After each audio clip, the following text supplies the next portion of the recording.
Narito ng PTV Balita Ngayon.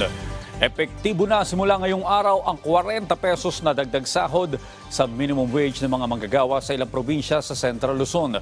Ayon sa Regional Tripartite Wages and Productivity Board, ang dating 460 pesos na minimum wage sa non-agricultural sector magiging 500 pesos na kada araw.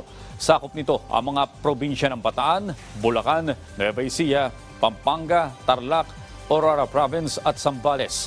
Habang ang mga plantation workers naman mula sa dating 430 pesos kada araw, magiging 470 pesos na. Nakadepende ang aumento sa arwang sahod sa bilang ng mga tauhan at klase ng industriya na itinakda ng RTWPB. Inaprubahan ng dagdag sahod batay na rin sa hirit ng ilang labor group at paggalaw ng presyo ng mga pangunahing produkto sa rehiyon. Sa ating weather update, nakalabas na ang low pressure area na binabantayan ng Pag-asa sa Palawan. Makakaranas pa rin ng maulap na paborin na may kalat-kalat na pagulan, pagkidlat at pagkulog ang Palawan ngayong araw dahil sa trough ng LPA.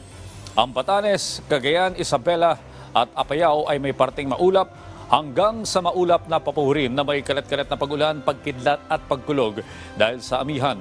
Ang Metro Manila at nalalabing bahagi ng bansa ay may parting maulap hanggang sa maulap na papawirin na may manakanakang pagulan, pagkidlat at pagkulog dahil sa localized thunderstorm. At yan ang mga balita sa oras na ito. Para sa iba pang update, i-follow nila kami sa Facebook at Twitter sa @PTVPH. Ako po si Audrey Goriseta. Magandang umaga.